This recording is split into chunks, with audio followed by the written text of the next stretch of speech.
Lancaster Circus, Birmingham, 10 minutes to midnight.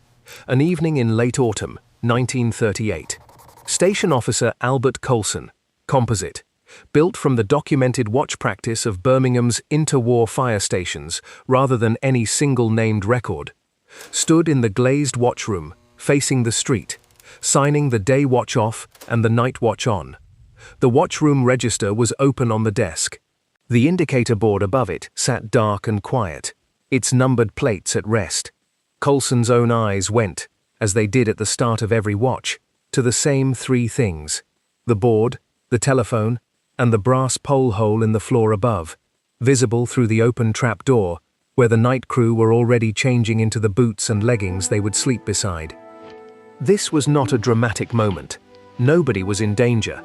A watch changeover happened twice a day, every day, in every fire station in the country, and most of them passed exactly like this one: a signature in a register, a check of the board, a crew settling into a dormitory they would leave in under a minute if the bell told them to.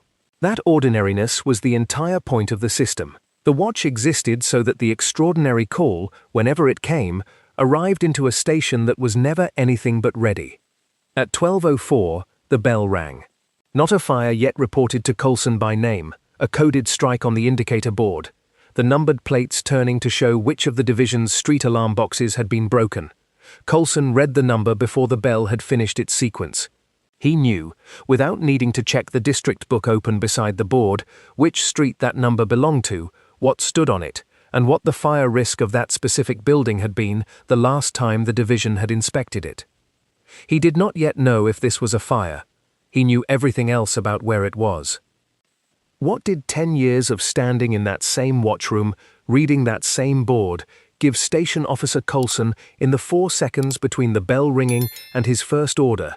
And what would the crew already changing into their boots below him need from that knowledge before the engine doors opened onto Lancaster Circus? Before Colson's crew reached the appliance, the system that got them there had already done most of its work.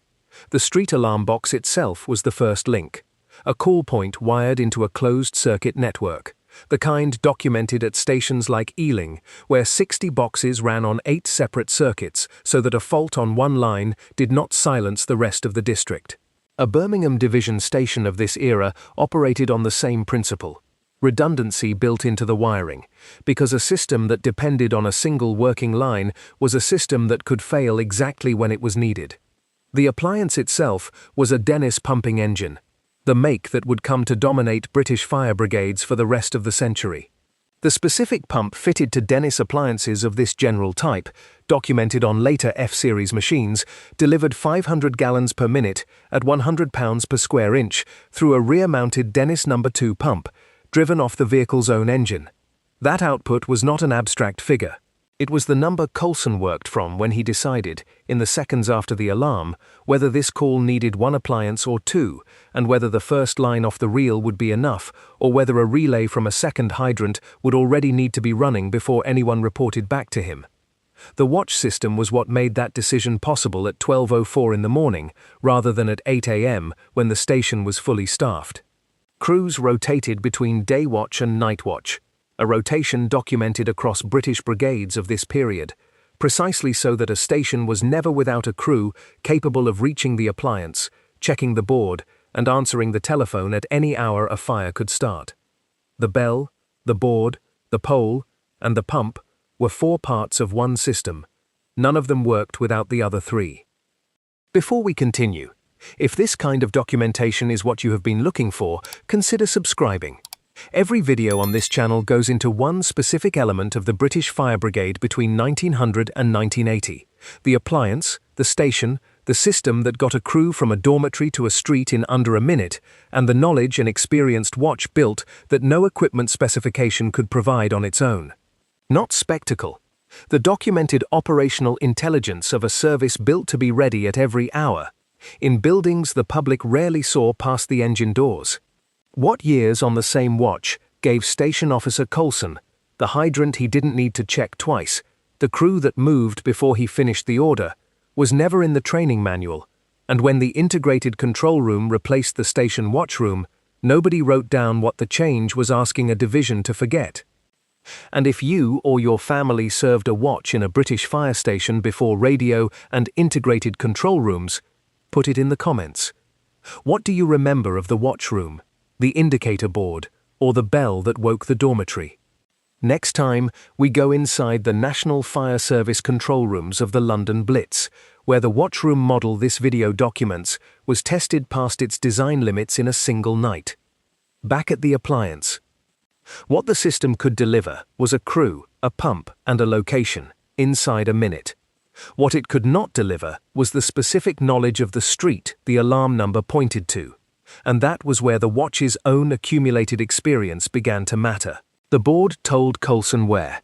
It did not tell him what he needed to know to be useful once he arrived. That came from something the board could not hold. 10 years of standing in the same watchroom, attached to the same division, reading the same streets. A watchroom register was not only a log of calls. Over years, it became a record an experienced officer carried in his head rather than on the page. Which streets had premises with genuine fire loading, which buildings had been altered since the last inspection, which hydrants ran dry in a hard winter, which roads were too narrow for the appliance to take at the speed the call demanded. None of this was written down as a single document anywhere in the station. It existed distributed across the watch, in Coulson's memory, in the driver's memory of the actual road surface at speed, in the sub-officer's memory of which factory in the district kept its loading doors chained shut at night. This is what the watch system was actually training, underneath its formal schedule of drills and inspections. Not just physical readiness, informational readiness. A crew that had worked the same division together for years arrived at an alarm already knowing things about the specific street that no board, however well designed, could transmit in the 4 seconds between a bell ringing and an engine leaving the bay. Insider observation. The watch system reveals something particular about how operational knowledge accumulated in British fire brigades of this period. It lived in continuity of personnel in one place, not in documentation. A new officer posted into Coulson's division inherited the equipment, the drill book, and the appliance. He did not inherit the 10 years. That had to be built again, call by call. What did the district book, the driver's road knowledge, and Coulson's own memory of every previous call to this street tell the crew in the 90 seconds before the appliance stopped? And what happened to that knowledge when a man was posted, promoted, or retired out of the division that had built it in him? The physical discipline of the watch existed to make the informational readiness usable in time. It did no good for Coulson to know which hydrant on the street ran slow in December if his crew took 90 seconds to get dressed and reach the appliance. So the watch trained the body as rigorously as it relied on the memory. Night watch crews slept fully dressed, except for boots and helmets, tunic, braces, and trousers on. Boots standing open beside the bed, ready to be stepped into. The brass pole was the fastest vertical route between the dormitory and the appliance bay that Victorian and Edwardian station architecture could provide, and some stations took the principle to an extreme. West Midlands Fire Service records credit Lancaster Circus Fire Station itself with the longest fire pole in Europe, at 40 feet, connecting a station whose dormitory floor sat well above its appliance bay. Whether or not that specific claim could be verified against every fire station on the continent, the documented fact underneath it is not in dispute. Birmingham's brigade built its stations around the principle that vertical descent by pole beat any staircase, and it built at least one station to test how far that principle could be pushed. The bay itself was arranged the same way every shift, at every station, deliberately, helmets on hooks in a fixed sequence beside the appliance, coats hung in the order the crew would need them, so that a firefighter, reaching for his coat in the dark, half asleep, found it by position rather than by looking. This was drilled, timed, and repeated until it required no thought. The insider observation here is specific. Nothing about pole descent, boot position, or coat sequencing was about courage. It was about removing decision-making from the 4 minutes when decision-making cost time the crew did not have. What did the discipline of pole, boots, and coat sequence buy the crew in the 4 minutes between the bell and the engine doors? And what happened to a station's readiness on the rare night when that sequence broke down. By the time Coulson's appliance reached Lancaster Circus's own division streets that night in 1938, the crew behind him had already done work that had nothing to do with the pump. The driver had taken the correct turn without being told, because he had taken it 100 times before at speed. The sub-officer had already noted, before Coulson gave an order, which side of the street the alarm box sat on and which side the building itself would present its access. This distributed knowledge, spread across driver, sub-officer and officer rather than held by any one of them, was the actual product of years of a stable crew working a stable division. It was also, structurally, the thing the system was most vulnerable in. A division station covered a defined geographical area, and its crew's value came specifically from having worked that area, not fire brigades in the abstract. Move Coulson to a different division, and his 10 years of Lancaster Circus knowledge became largely inert. Useful in general principle, useless in the specific 4 seconds when a specific street mattered. This is the context layer worth pausing on directly. Before you can understand why British fire brigades organized around fixed local divisions rather than a single mobile pool of interchangeable crews, you need to understand what Victorian and Edwardian urban geography meant for fire risk. No 2 industrial streets were laid out, built, or supplied with water in quite the same way, and a crew's operational value was inseparable from its familiarity with the specific streets it served. The division system was not bureaucratic tidiness. It was the mechanism by which local knowledge accumulated at all.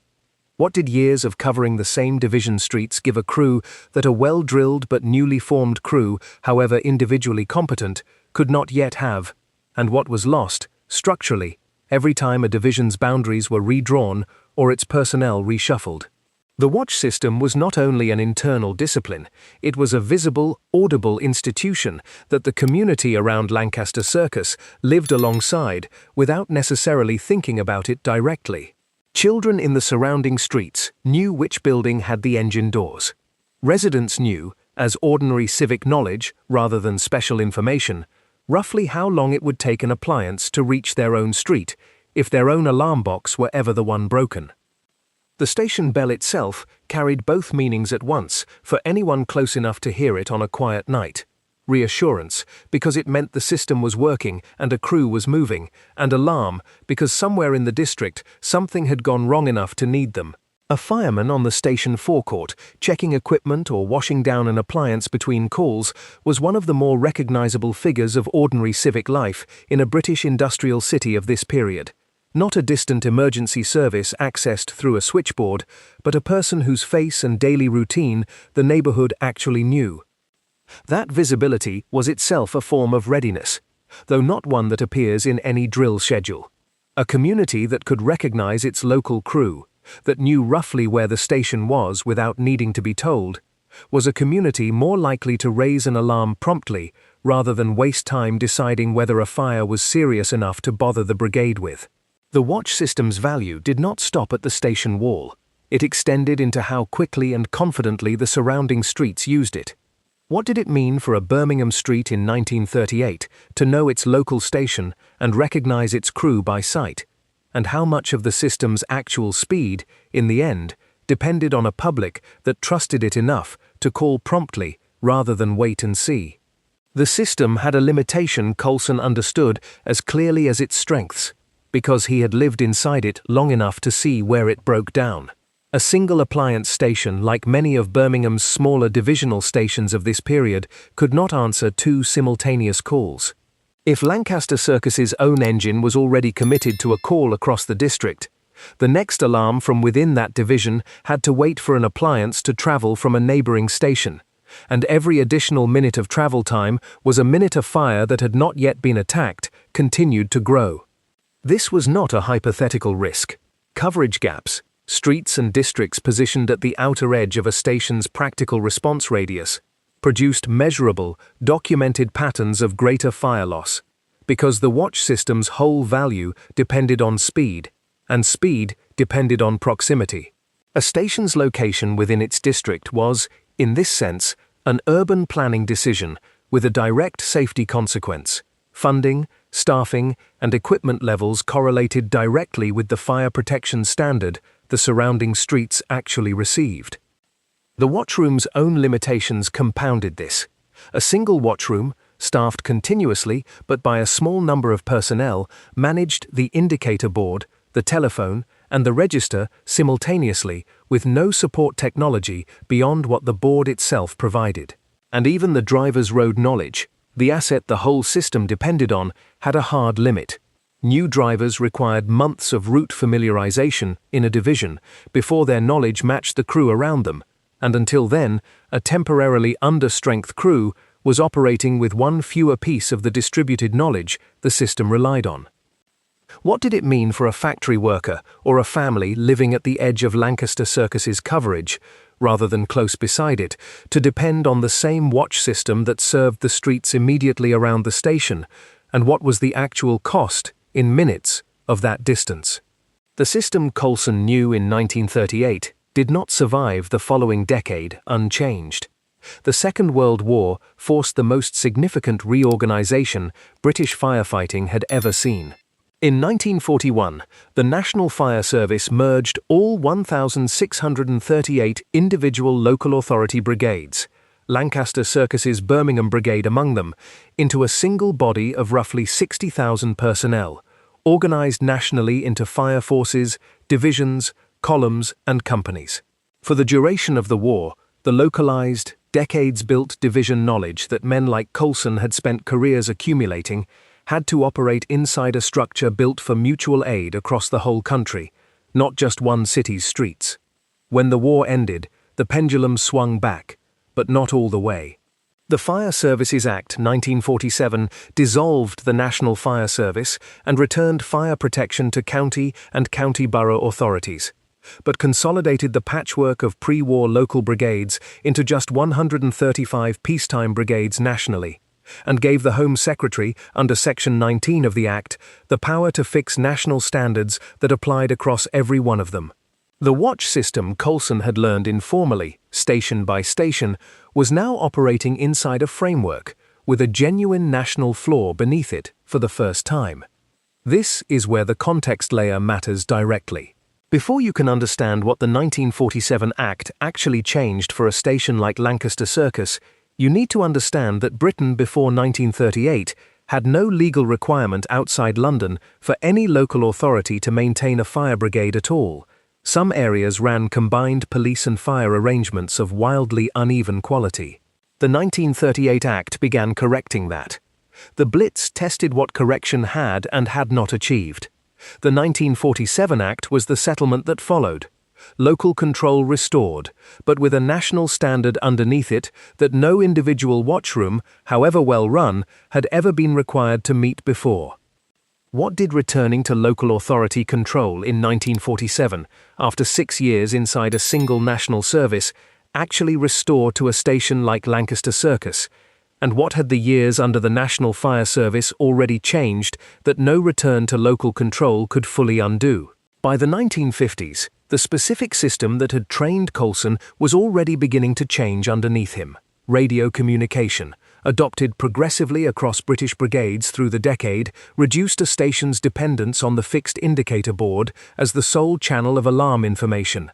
A crew already en route could now be redirected, updated, or recalled without needing to physically return to the watchroom first. It was a genuine improvement in operational flexibility. It also meant that a piece of knowledge the watchroom had always concentrated in one place, at one desk, was starting to move. From the 1960s, larger brigades began replacing individual station watchrooms with integrated control rooms, a single centralized facility handling alarm reception and dispatch for an entire brigade area, rather than one glazed room per station reading its own local board. This was, in almost every measurable respect, a better system: faster processing of simultaneous calls, coordinated dispatch across a wider area, less dependence on any single building's equipment.